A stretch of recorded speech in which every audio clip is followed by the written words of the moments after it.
Thank you very much, Ambassador. I also want to appreciate the presence of the Secretary General after, who is here, made to understand he's here with us. Mr. Wamkele, if you are here, you can stand. Mr. Wamkele, thank you, appreciate you.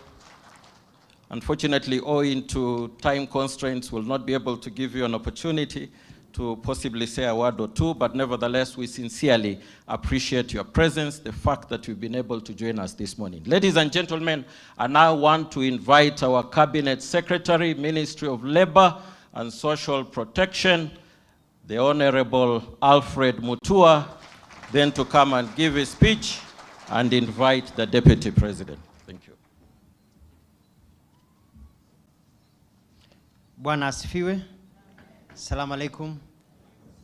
Your Excellency, Deputy President Kithure Kindiki, all the leaders that are here, His Excellency, the Ambassador of Qatar, the permanent principal secretaries, various officers, vijana walio hapa, ambao wengine weko tayari wamebeba mizigo ya kwenda safari vileo na wasalimu. Your Excellency, you know my style, it's chap chap. So I only have 6 points in that formula. Point number 1, I want to thank you very much for agreeing to come to this function and to also to be able to flag off this group that is going to Qatar after a really public recruitment. I also want to thank His Excellency the President for his brilliant idea of labor mobility and the way he's been able to support and push this move because it is essential for our economy.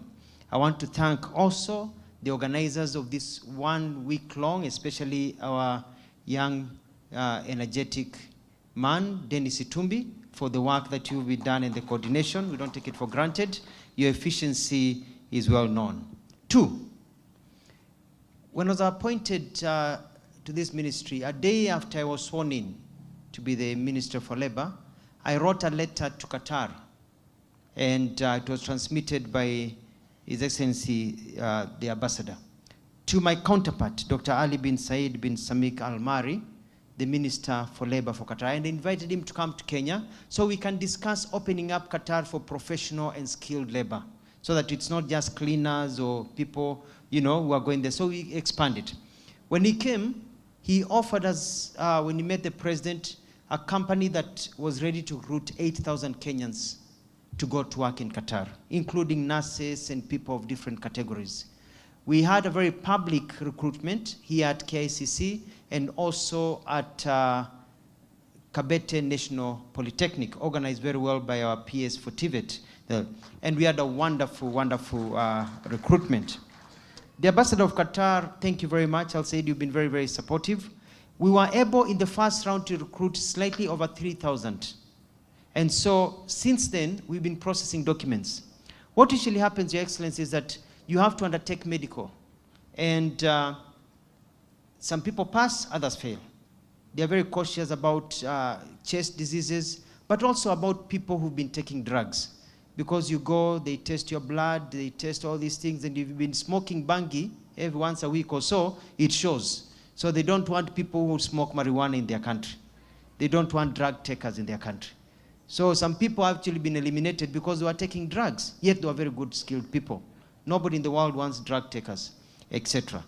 And then, Your Excellency, also, we had to get their visas all aligned. So today, I'm very happy that now we have started the move. We have visas, we have passports ready, we have air tickets, and the first batch that will be traveling from today to this weekend will be nearly 300 young men and women going to Qatar. And some of them are here with their families. Maybe you can stand up, the first cohort going to Qatar. Simameni wale walio hapa, and you can see they are very well dressed. They are all here, and others wako kule nyuma. So, asante. And some of them, wale wako nyuma pale wanunua mkono, they have come with their suitcases and their families. And after this, we'll ask you to take a photo with them, because at 1 o'clock, I'm escorting them to the airport to make sure wameenda wakiandanga, so that people know that this is real. We do expect that for the other ones, today we've received, I think, nearly 100 new visas for others. So the visas will now be coming every other day. So this will be a continuous process, people signing job offers, working on it and moving. There are new job offers that have come that have changed. There are people who had been hired to work as cleaners, whose job has changed to work as packers, to pack. It's the same job. So we'll have to be resigning. Some of you will be resigning, the ones traveling tomorrow and over the weekend. And Your Excellency, we are sending a crew with this team so that we can actually show them in Qatar, working in Qatar. Ndio watu wanaosema ni stories za jaba, wameze wembe. Number 3. Dennis Itumbi talked about something very important, about the whole aspect of commissions. Now, there are 2 aspects of employment. You see, these are not our jobs. These jobs are overseas. It's a company that decides, I want to hire Kenyans. When they say they want to hire Kenyans, some companies say, I will pay for onboarding of the Kenyan. I will pay for their ticket, I will pay for their medical, I'll pay for their transport, I'll pay for all these processes. Their job is just to get into the plane and come here, and I'll take care of them. Those are few. Majority say you want employment. If you're in Kisumu and want to be employed in Nairobi, the person who wants to employ you does not send you a ticket to come here. Unajilete, sindio? So in the same way they are saying, you come here. Now, Your Excellency, the government cannot recruit people. That is done through agencies that are recruited according to the law. So the recruitment agencies are the ones who know where to rush for medicals, where to do attestation of documents and all that. So these agencies are the ones now you work with to ensure that your documents are in order and to be able to travel. So when the agencies say this is the breakdown, they need to give you a breakdown of how much it costs you for your ticket, everything, plus a small agency fee for them to remain in office. So I hope you understand. Is that, so you have to, nobody, and this is very important, nobody is forcing you to go. Nobody is forcing you to pay. You make the choice. I went to Australia. They say they want nurses. They'll be paying them 500,000 shillings a month. But before you can become a nurse in Australia, before you go, they need you to do attestation, they need you to do exams. When you look at all those things plus the ticket of nearly $1,500, it comes to nearly 300,000 shillings just to go to Australia. The companies, they are not paying, but they say the job is here, get everything done and you come. So it's good for you to understand that there are some that provide everything, others don't provide everything, and it's there. My job as a minister is to make sure that you're not conned. If you've paid it and you failed your medicals, then you get back the remaining money that you need to get. You don't get conned, and you go back and you do your life. Maybe you change your mind after a while. You know, you find a beautiful girl, you decide, roho yangu, nyota yangu ni hii, sitaki kumwacha hapa, ataenda. So you say, I'm not traveling. I want to get married. I've got another job in Kenya. It's okay. They cut the medical fee, they cut their fee that they use to process you, and they give you back the rest of the money. So nobody will be conned under my watch. Number 4, there are all types of jobs that are available, Your Excellency. The other day I went to see off a group of 42 that are going to the Bahamas. Chefs, waiters, very good salaries at the Bahamas. And so we've got all kinds of jobs that are available. We currently going on right now at the TVET here, Nairobi Technical, no, the other one here, near Pangani, Kamukunji. Right now, they are interviewing people who are riders. Mutua boda boda, unapata kazi, you become a rider in Dubai, dropping packages and everything, and you make 100,000 shillings a month. That is going on. There is going to be an activity in Kilifi for the same. This morning, I got an offer. Somebody said they have 7,000 jobs of technical work.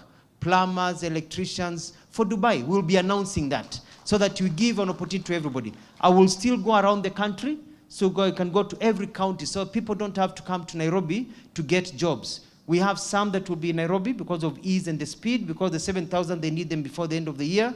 We have to do them in a central place, but others will be going lastly. Your Excellency, as we hired these people, Qatar, in the list that they gave us, some of the people that were hired, 23 have been banned because they went to Qatar before and they broke the law. So whatever you do follows you. So those, they're actually drivers.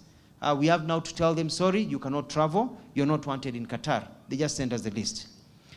The ambassador here organized with the ministry, and we just recruited 200 police officers for Qatar. And they are just doing their security check. By the end of this month, they'll be going to Qatar to work as police officers, making good money in Qatar. 5, as I get to the end. There's this talk about brain gain versus brain drain. When people leave the country and go overseas, they're not going to stay there. They'll come back. They're actually gaining skills.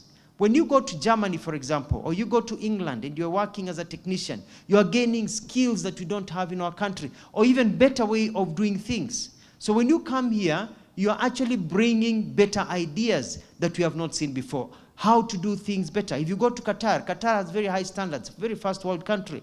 You find that hii madhogodhani unaeka gypsum vibaya, vitu unaeka vibaya autataki. You'll come back with discipline of how to do your things. The polytechnics, the TVETs are usually adjusting their curriculum to fit the international standard that has been required by Qatar, Saudi, and other nations. So we are actually gaining when people go overseas. And we have very many people out here.